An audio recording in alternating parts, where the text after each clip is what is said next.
Rama, Hare Rama, Rama Rama, Hare Hare, Hare Krishna, Rama, Hare Rama, Krishna, Hare Hare, Hare Rama, Hare Rama, Rama Rama, Hare Krishna, Hare Krishna,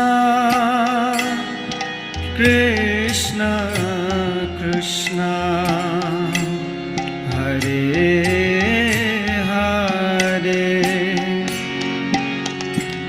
Hare Rama, Hare Rama, Rama Rama, Hare Hare, Hare Krishna, Hare Krishna, Krishna Krishna, Hare Hare, Hare Rama, Hare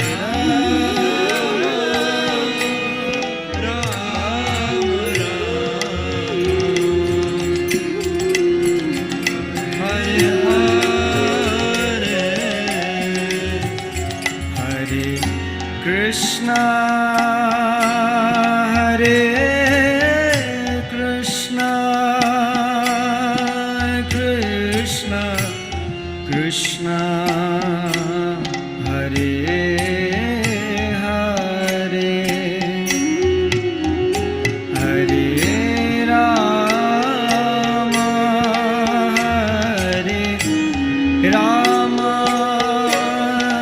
Rama Rama, Hare Hare, Hare Krishna, Krishna Krishna Krishna, Hare.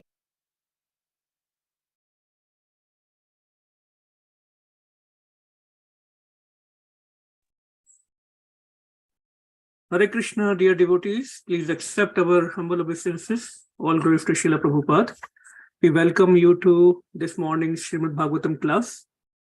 This morning we will be hearing and discussing from Srimad Bhagavatam, Canto 1, Chapter 14 and verse number 38. And the title of the chapter, as we all know, is The Disappearance of Lord Krishna. This morning's class will be given by Her Grace Vrindavaneswari Radhika Mataji from ISKCON of Harrisburg, ISKCON of Philadelphia. So we welcome again, and Hare Krishna Mataji, please accept my humble obeisances. Whenever you are ready, you can take over. Thank you. Good morning. Good morning, everyone. Jaya Radha Madhava Kunja Bihari Jai Gopi Jana Vallabha Giridhari Yashodanandana Braja Jana Ranjana Jamuna Tira Vanachari Jai Radha Madhava Kunja Bihari Jai Gopi Jana Vallabha Giridhari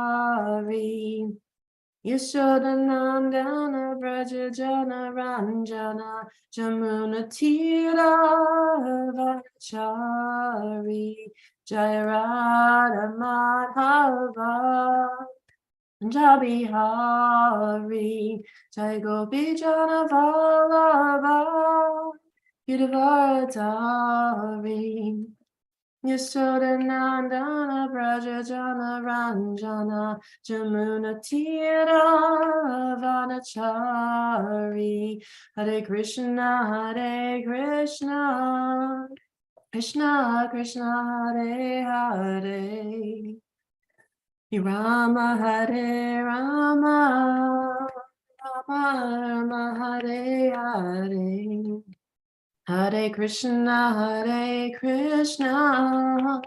Krishna Krishna, Hare Hare, Hare Rama, Rama Rama, Hare Hare. Jayam Vishnupad Paramahamsa, Parivrajagacharya Asatari Sat His Divine Grace A.C. Bhaktivedanta Swami Srila Prabhupada Ki Jai. Jayam Vishnupad Paramahamsa, Parivrajagacharya Asatari Sat His Divine Grace Srila Bhaktisiddhanta Saraswati Thakur Srila Prabhupada Ki Jai. Anantakota Vaishnava Vrinda Ki Jai. Namacharya Srila Haridas Thakur Ki Jai. ISKCON Harrisburg Ki Jai. Prem Sikha Shri Krishna Chaitanya Prabhu Nityananda Shri Advaita Gadara Shiva Sati Gaur Bhaktivinoda Ki Jai. Radha Krishna Gopa Gopinath Radhakan Shamakan Gitar Govardhan Ki Jai. Maya Pradam Ki Jai. Vrindavandam Ki Jai. Jamuna Devi Ki Jai. Ganga Devi Ki Jai. Tulsi Devi Ki Jai. Transcendental Book Distribution Ki Jai. Samaveda Bhaktivinoda Ki Jai. Gaur Pramanande Haribol. All glories, the assembled devotees, Hare Krishna. All glories, the assembled devotees, Hare Krishna. All glories, the assembled devotees, Hare Krishna. All glories to Shri Guru and Shri Gauranga, Hare Hare Bol. Nama Om Vishnu Padaya Krishna Prasaya Bhutale Srimati Bhaktivedanta Swaminati Namane. Namaste Saraswati Devi Gauravana Pacharane Nirvishesha Shunipati Pashita Deshatarane. Om Namo Bhagavate Vasudevaya. Om Namo Bhagavate Vasudevaya. Om Namo Bhagavate Vasudevaya. Narayana Namaskritya Naram Chaiva Narottama Devam Saraswatim Vyasham Dattatayam Madhurya Nasta Prayashu Bhadreshu Nityam Bhagavata Sevaya Bhagavati Uttamashloki Bhaktir Bhavati Naistaki. Okay, so we got a little tongue-tied this morning. So let's see how this goes. So this morning we're going to read from Canto 1, chapter 14, verse 38. So I will say it 3 times, and then whoever would like to join in can also chant that verse. Yad bahu dandanam yadi yandu nujivano yadu pravirehi akota bayamuha adir kramati angribir haritam balat sabam sudharmam surasata mochitam. Yad bahu dandab yada nanda juvino yadu pravirahi akotu bayamuha adikramati angribir anhritambalat sabdam sudharmam sur satamochitam.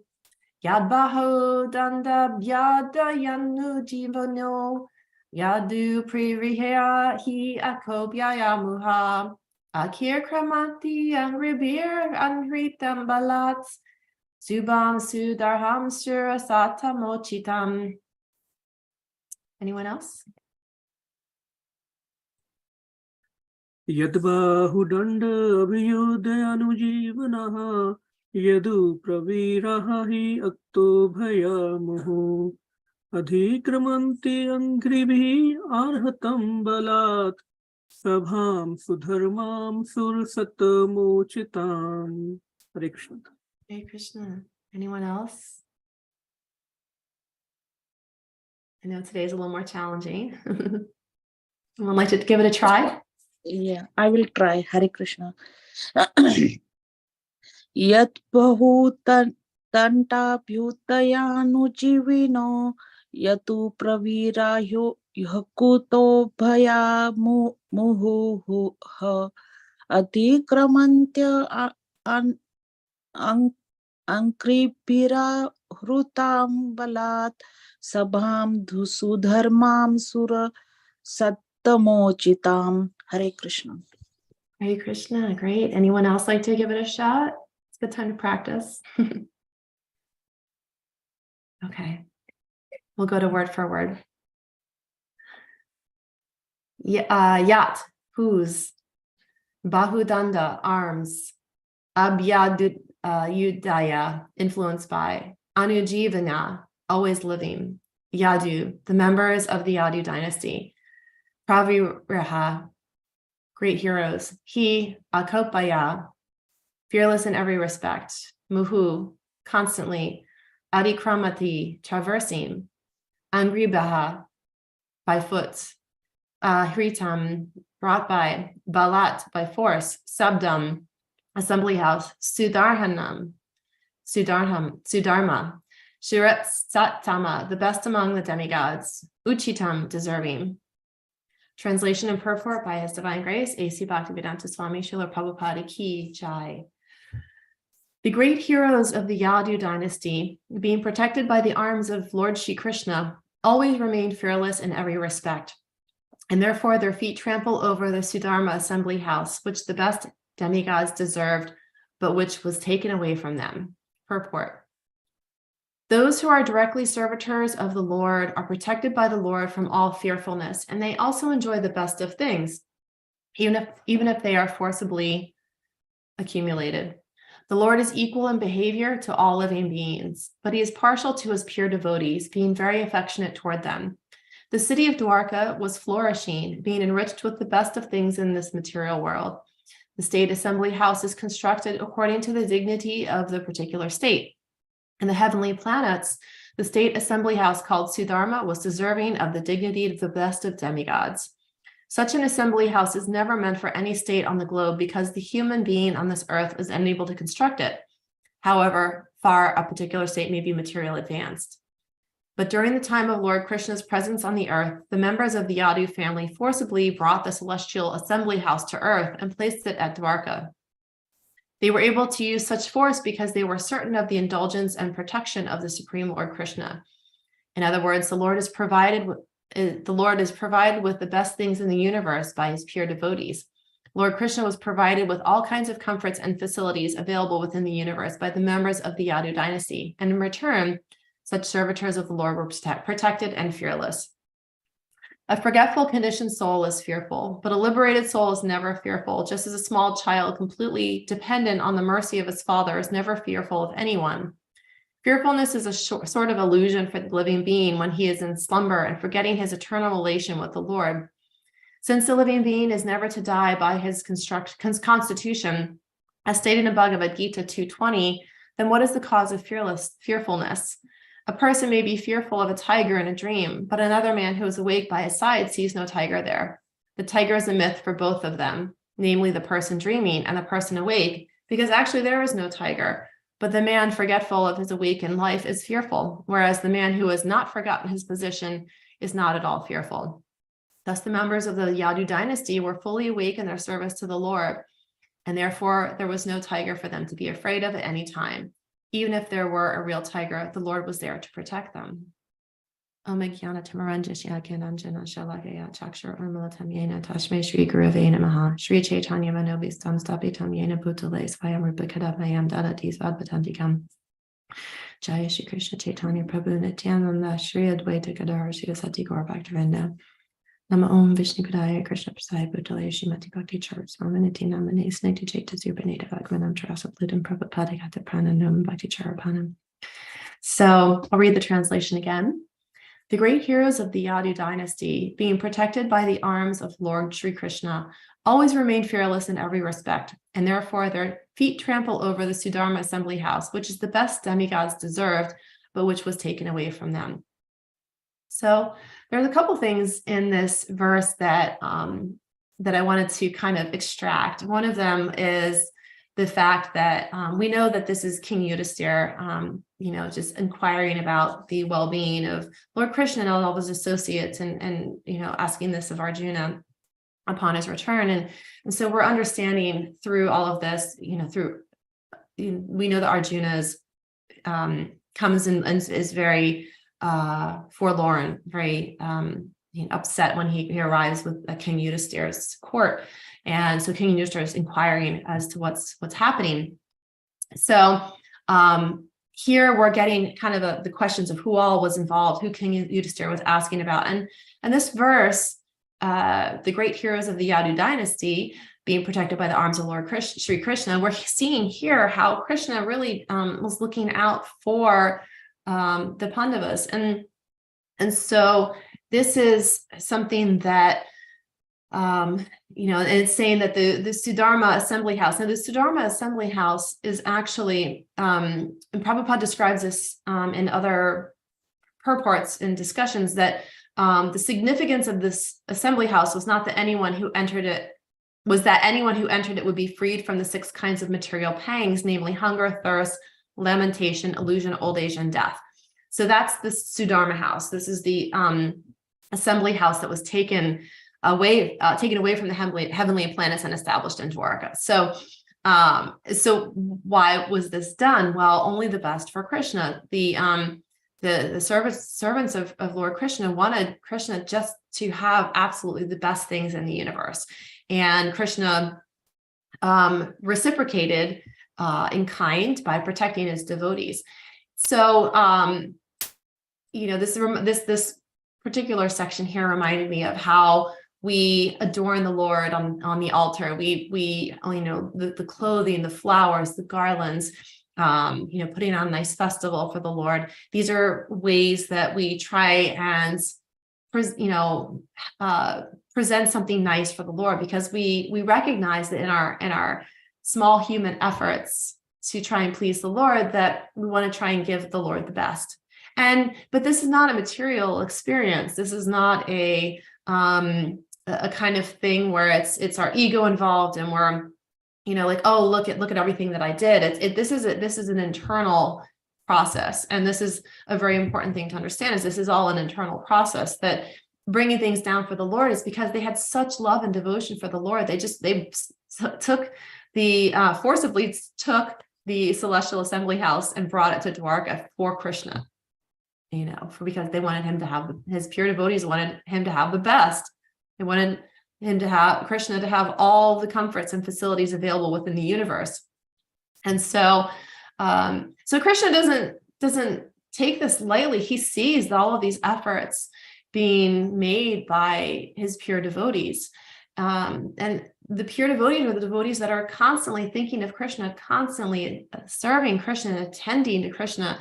This is, attending to the duties of Krishna. This is not just attending to Krishna personally, but also attending to the things that the duties that Krishna lays out for them to carry out his orders and instructions.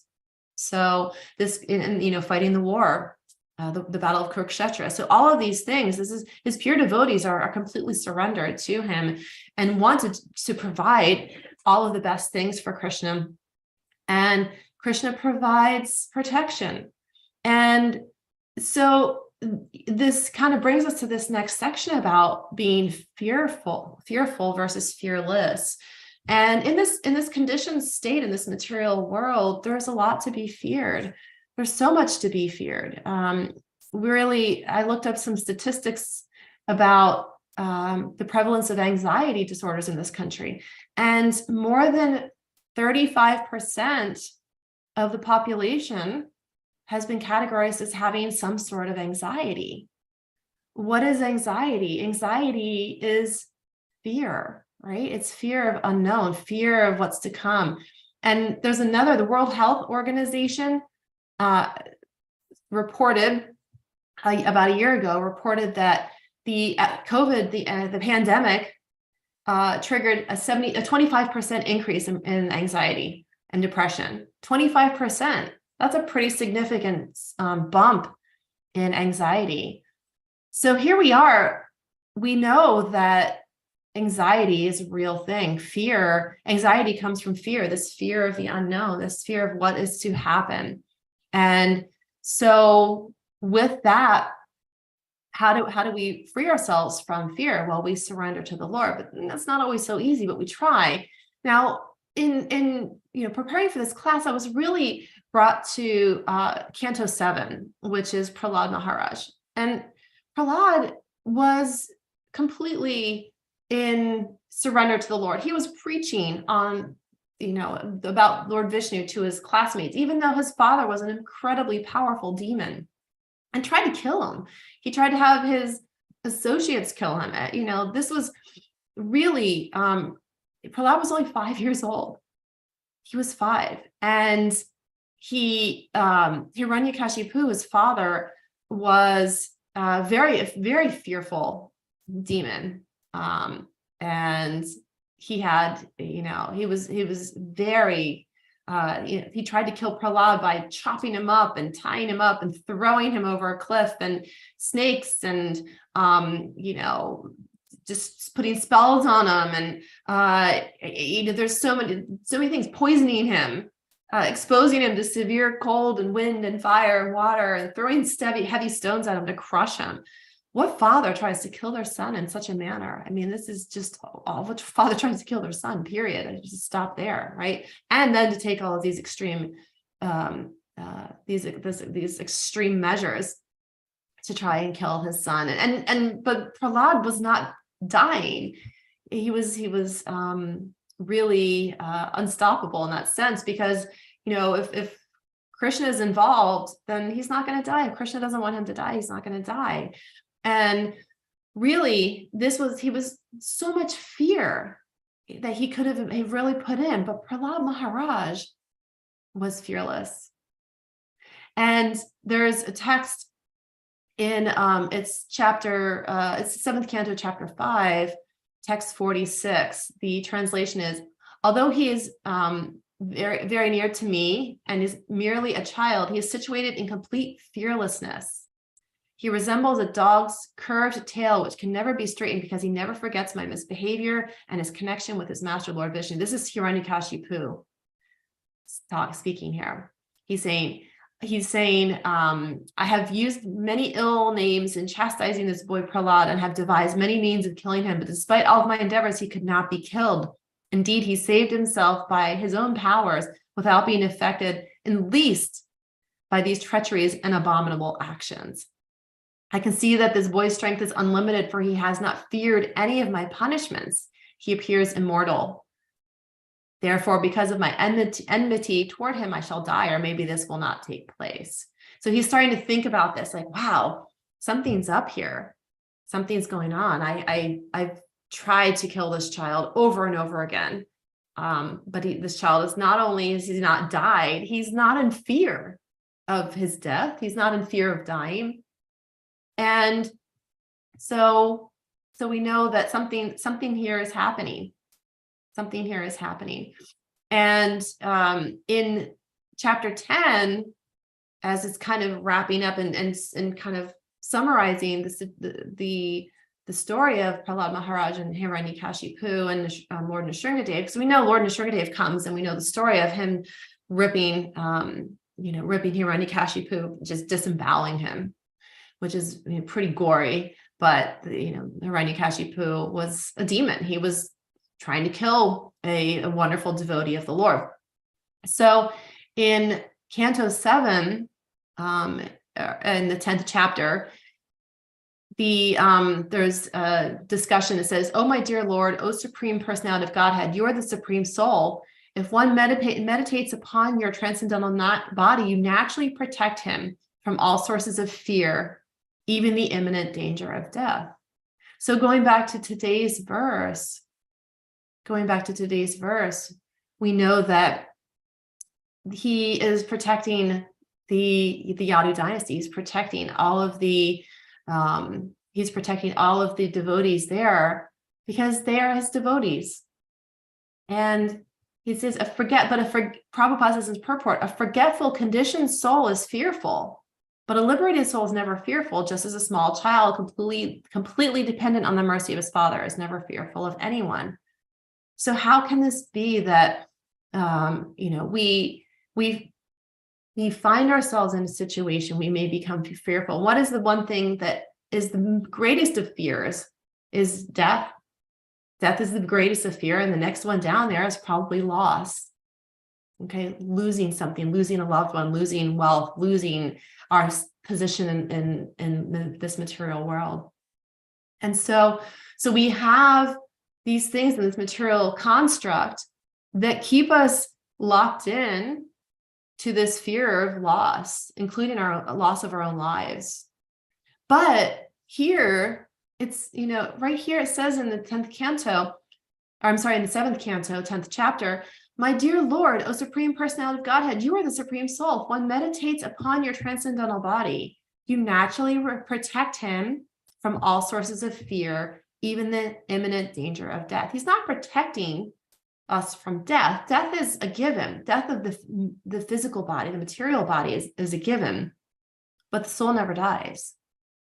And when we become a devotee, when we learn about our true position in life, and when we dedicate our life to a relationship with the Supreme Lord, then we have nothing to fear. Nothing to fear but fear itself, right?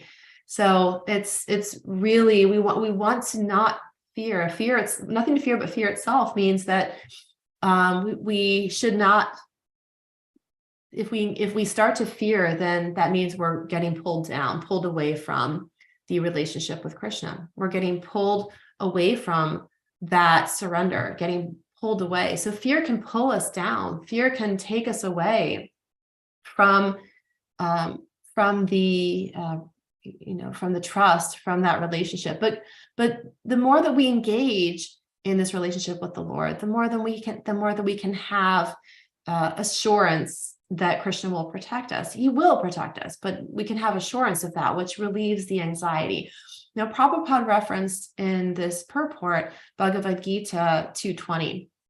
And the translation of that is, for the soul, there is neither birth nor death at any time, right? Because the soul is eternal, but he has not come into being, does not come into being, and will not come into being. He is unborn, eternal, ever existing, and primeval. He is not slain when the body is slain. So why did Prabhupada put this in here? Well, my suspicion is that Prabhupada put this particular verse in here to explain that the living being it's a material. When we are relating only with our material body, then the fear of the loss of the material body is there, because the material body will eventually expire. It's a given. But when we are focusing on our eternal body, so the physical body is going to go, the eternal body is everlasting. And Prabhupada says in this purport, for today's verse, since the living being is never to die by his constitution, as stated in this Bhagavad Gita verse, then what is the cause of fearfulness? So he's saying that there's no reason for fearfulness, because we are always our souls are eternal. Now the complication comes in here, that our souls are eternal, but yet we don't remember that. And Krishna gives us knowledge and forgetfulness. Krishna also, of all these many lifetimes I've lived, you and I have lived, I remember all of them, you remember none. He's having this conversation with Arjuna in Bhagavad Gita. And he's stating very clearly here that we don't remember our past lives. We don't remember that our soul has gone into bodies, as taking on a new coat. We forget that, because we don't remember. Most people do not remember any past lives.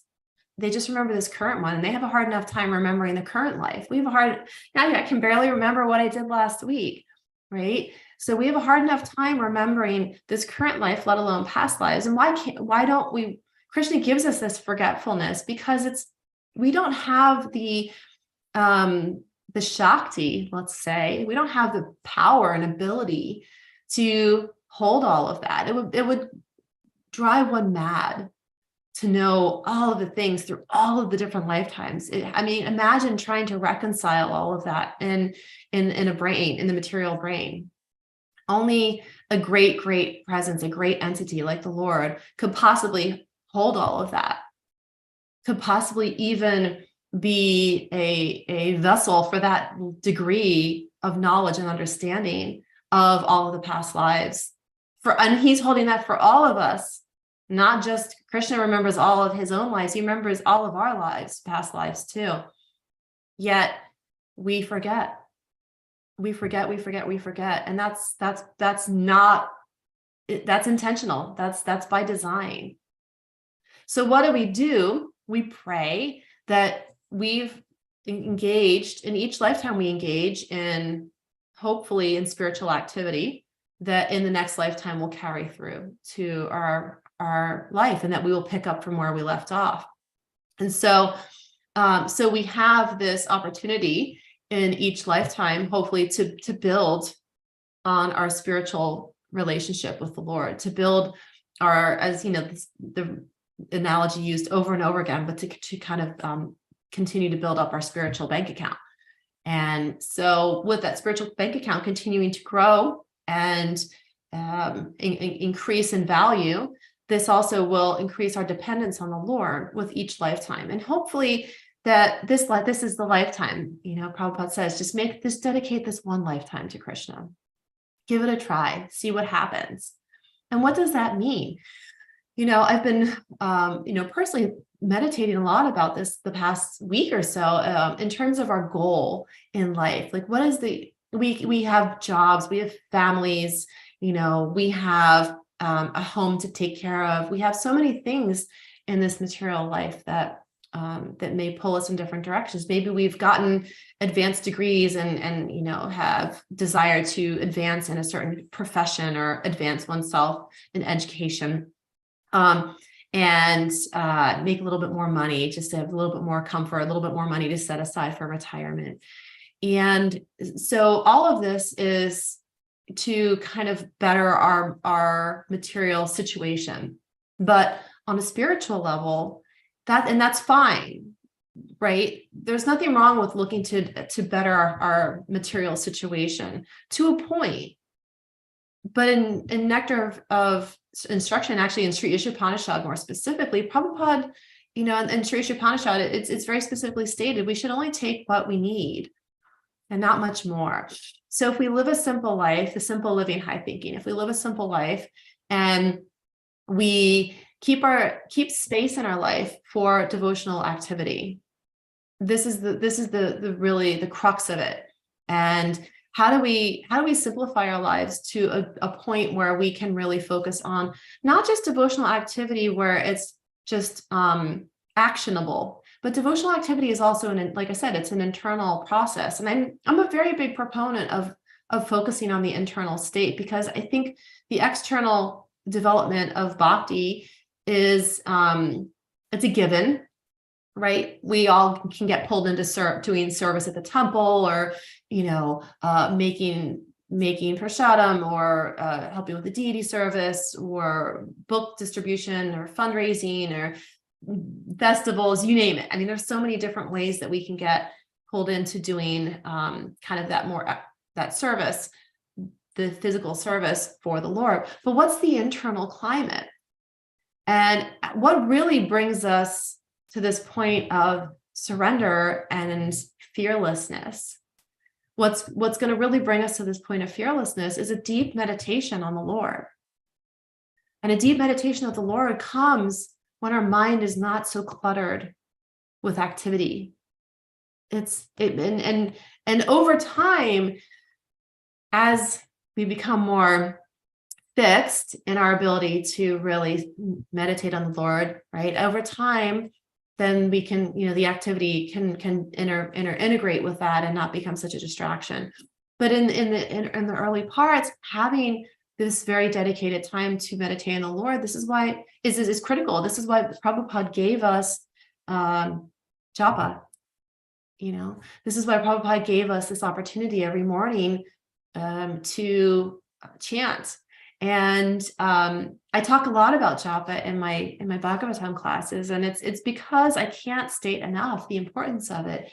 I myself am constantly trying to figure out a way to chant better rounds, and so I know that there's so many different japa workshops out there, how to increase our japa, and so these are all things that are really critical to making sure that we're doing what we need to do in our daily lives.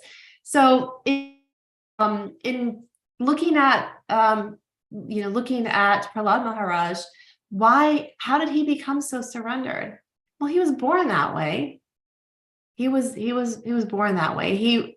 That's just who he is. He received instruction in the womb. And so we know that he is a great, great, great devotee. And we see that not just Prahlad, but there's so many other great devotees out there, expressed in Srimad Bhagavatam, who have very much so demonstrated this fearlessness, because it's not something that can be easily cultivated. I mean, anxiety, like I said, more than 35% of society has stated they have some sort of anxiety, which that's an alarming number. That's unfortunate that so many people that there's so much anxiety in the world, and it is because of fear. And some people might be wired that way. Some people just have a natural predisposition to be very anxious. But the more anxiety comes up, when we feel ourselves becoming fearful of a situation, when we feel ourselves in a state of anxiety, how do we handle that? We can simply pray to Krishna. To say, Krishna, for whatever reason I'm being presented with a situation, for whatever reason I don't have the answers to this problem, but for whatever reason this is what is coming into my life, and I trust that you're gonna guide me through it in some way or help me figure it out. And so when we surrender to the Lord, what we're asking for is we're asking for Krishna to take over the reins. That doesn't mean that we're just stepping back and being in a state of inactivity. We're asking Krishna to be present, and we're actually asking ourselves to be connected to Super Soul and to be connected in that relationship to receive guidance from Krishna. So these are some things that are worth pondering and really thinking about in terms of the verse for today. There's one other thing I know. Today is Valentine's Day, and it's one of those kind of hallmarky holidays. But there was actually a Saint Valentine in the Roman Catholic Church, and I thought it was kind of interesting for today's verse, because Saint Valentine, actually, did a little bit of research, and there's not a lot of information on Saint Valentine, but he was a devotee, and he was a devotee of Jesus, a devotee of God, and he went around trying to proselytize. He was an evangelist. He was going out speaking the word of the Lord, speaking the word about Jesus, at a time in the Roman Empire when that was kind of frowned upon. And he was beheaded. He was killed quite viciously. He was beheaded because of his going out and trying to make Christians, to try and go out and try and make raise awareness about Jesus and raise awareness about God. And so it's really an interesting thing, because I mean, what are we all trying to do as devotees too? We're trying to help people chant the holy name. We're trying to help people see the relationship with God. And so there's a lot of other stories which lead to Saint Valentine and why he was, why Valentine's Day became kind of like the love letter day, because he actually had one of the king at the time, or one of the higher ranking officials in the Roman Empire, his daughter was blind. And so he called upon Saint Valentine to heal his blind daughter, and he did. And so this was very notable. He's like, oh, you're a great saint, you're a great spiritualist. And so he took him in. And it was apparently right before he knew, St. Valentine knew what he was doing was not, the Roman Empire wasn't very fond of it because he was preaching. He was going out there preaching. And so the Roman Empire was not happy with this. And he wrote a letter to the girl. This is one of the stories that he wrote a letter to the young girl that he had cured of her blindness and said, you're Valentine. So this is kind of the whole Valentine's Day thing. But I thought it was an interesting connection for today to discuss about fearlessness, because he was beheaded. He knew he wasn't in favor with the Roman Empire, but yet he continued to help Christians. He continued to help people learn the teachings of Jesus. So, we're here in Krishnas, right?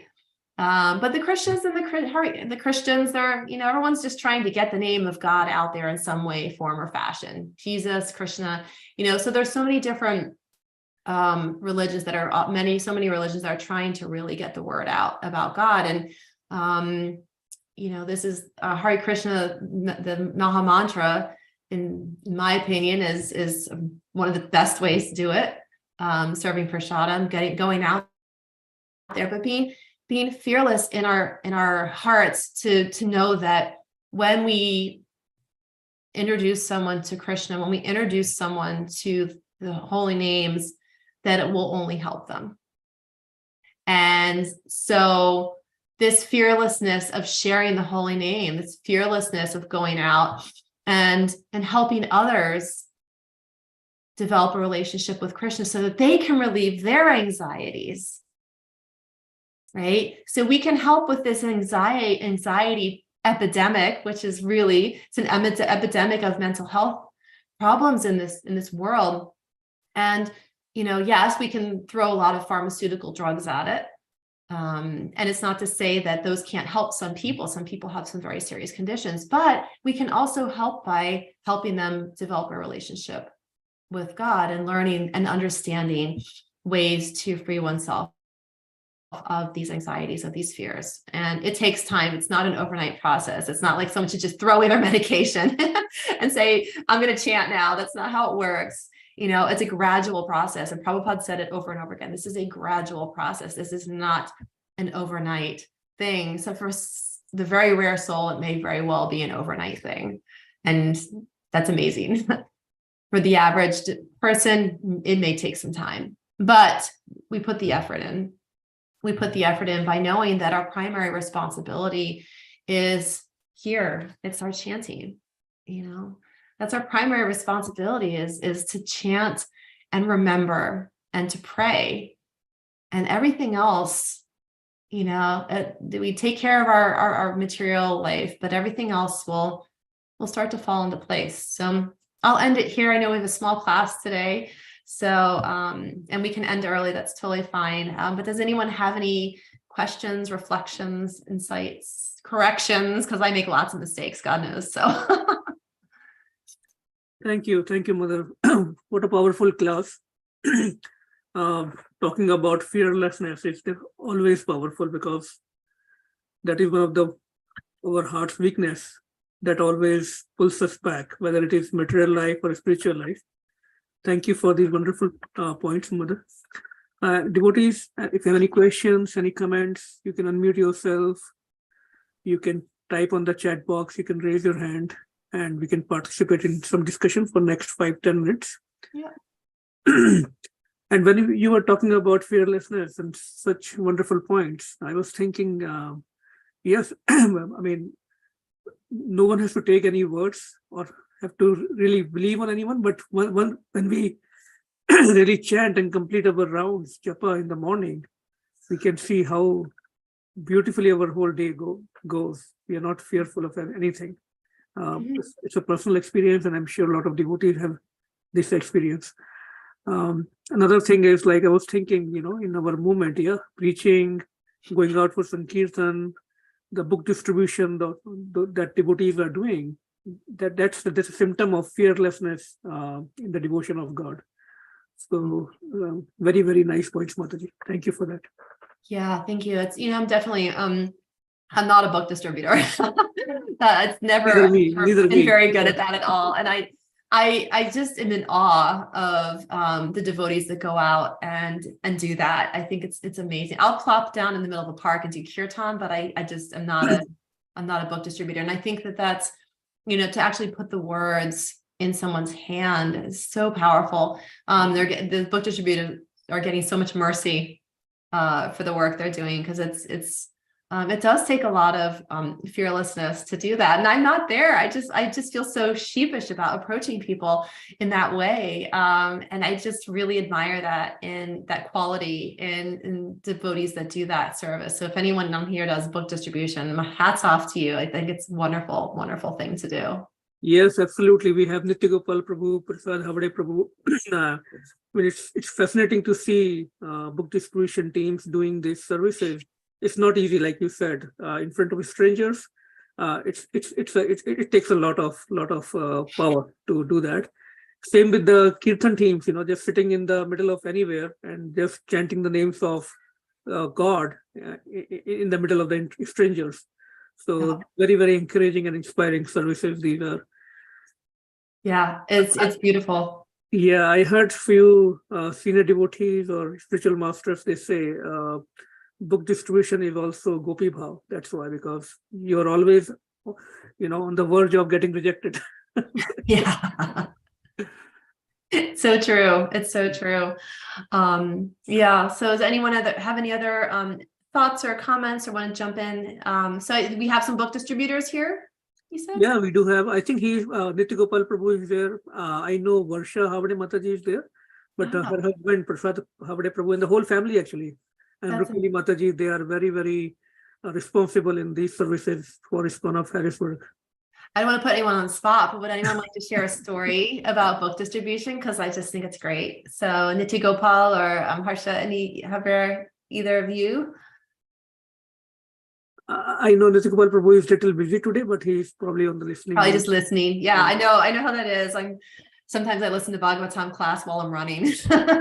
Yeah. It's hard for me to ask questions when I'm all out of breath. But if Rukmini Mataji or Varsha Havade Mataji, if you'd like to, if you're not in the middle of any work, that's totally fine. Jump in. Otherwise, that's perfectly fine, like Mataji said. Okay. Seems like no other question, no other comments. Oh, here she unmuted. Okay, go ahead. Oh, okay, go ahead. Hare Krishna Mataji, Dandavat Pranam Jai Srila Prabhupada. Hare Krishna. Yeah, I'm not so Dhir Krishna Prabhu said that we are part of the book distribution team, but we are part of book distribution team distributing the prasadam most of the time. And whenever we go for book distribution, it's always the cheerful experience. It's the entire day we are there, but at the end of the day, we feel so much energy. We don't get tired or anything. That is the book distribution kirtan moment. And that's it. Thank you, Mataji. Thank you so much for sharing that. Yeah, I mean, it's when you're doing that kind of service for Krishna, he gives you the energy. Yeah, both Varsha Mataji and Rukmini Mataji very, very supportive to their husbands in their book distribution services. That's wonderful. Mataji, I have one question. Sure. We are discussing about fear. Mm-hmm. So I was just thinking about it, fear. And when we talk about fear, it always more related to material. Like we always think our loved ones passing away, or like the money, or we don't feel fear. Oh, I didn't chant 16 round today. So much fear, we don't get it. Or I didn't read the Bhagavatam today. So it should be reverse, right? But being we are in Kali Yuga, we always get fear with the material things more. Yeah.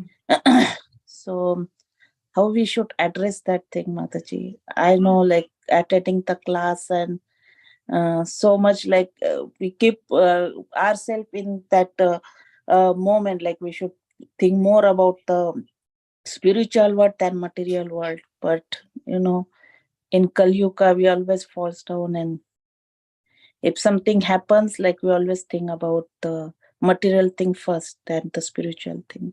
Yeah. Thank you, Mataji. Thank you. That's such a good question. Such a good question. Yeah, I mean, I think the first thing we do is pray for more, we pray for a desire, because it really comes from a desire. It's easy to be fearful of material things because it's right in front of us. And our relationship with Krishna is not always so apparent in terms of it being very obvious to us, because we can see our bills come in. We can see a loved one that's unwell. We can feel the pain if we lose a loved one. And those are they're very tangible. But our relationship with Krishna is maybe less so, because it's more subtle. It's acting on more of the subtle energies. And so the key to seeing, I think, to feeling fear of not chanting our rounds or fear of not attending Bhagavatam class, I think, is also to see that Krishna, and to not have fear in our day-to-day life, is to see that Krishna is in everything. And when we look at our daily activities and we see a big bill come in that we didn't expect, or we see a loved one that's ill, that we can say Krishna is in everything, and that I don't fear the outcome. I may have feel loss, and we have to be human. We can't pretend to not be human. So we feel loss, we feel pain. But the fear of loss is more of just surrendering to Krishna. And it also can give us appreciation for what we have. Krishna, if we have gratitude rather than fear, if we can say every day, Krishna, I feel so grateful for all the things you've provided, even these challenges in my life, they are difficult right now, but I feel so grateful for everything that you've provided me. And really, Krishna, if this loved one in my life is ill, and I feel so grateful for the time that I have with them, and whatever your will is, I will feel sad, I will feel lost, but whatever your will is, I know that I don't need to be in fear, because you will take care of this loved one, and I've had all this time with this loved one, and feel good, that gratitude and appreciation. And so when we have that gratitude and appreciation for the material things that we have, because it's also Krishna, then we will also have gratitude for the spiritual components too, which is going to Bhagavatam class and chanting our rounds. And the gratitude there also ignite our desire. When we feel gratitude for something, we feel connection toward it and appreciation that makes us want to dive into it a little bit more. So we appreciate the fact that we have the opportunity to chant every morning. We appreciate that. So then through that appreciation, with something we appreciate, we cherish it.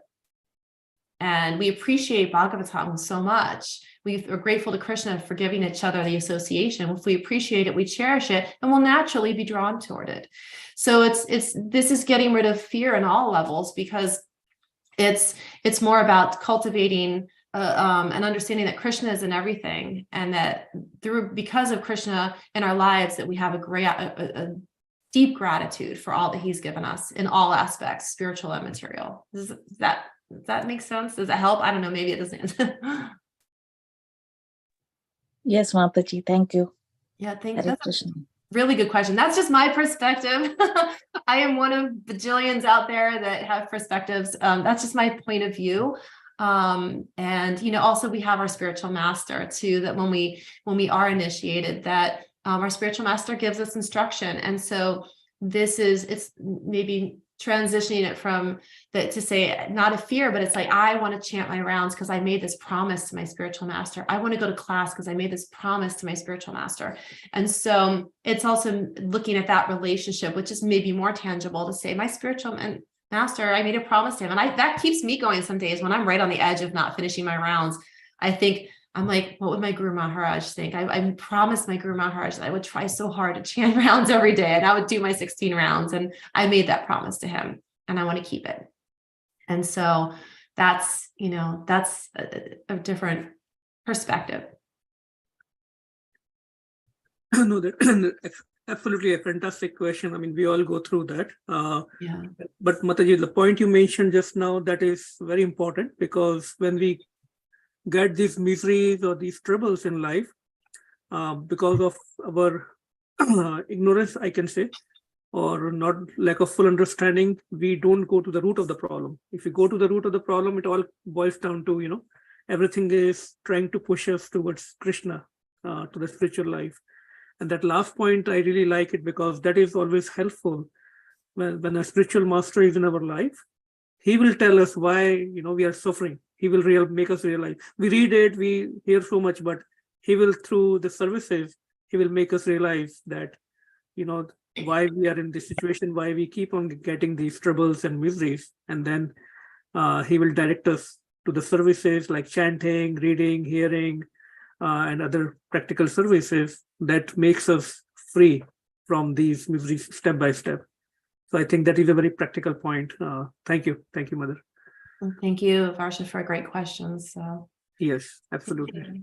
thank you for the participation today. It was nice to have some dialogue, and hope everyone has a wonderful day. So thank you, Mother, for today's wonderful class, and we look forward to see you again, hopefully in 1 week or 2 weeks. I don't know the whole schedule. 2 weeks. 2 weeks, okay. And thank you all the devotees for joining us this morning. We will see you tomorrow morning at 8 a.m. same time. And all glories to Srila Prabhupada. Patitanam Pavanebhyo Vaishnavebhyo Namo Namah. Srila Prabhupada ki Jai. Have a wonderful day. Hare Krishna. Hare Krishna. Hare Krishna. Hare Krishna.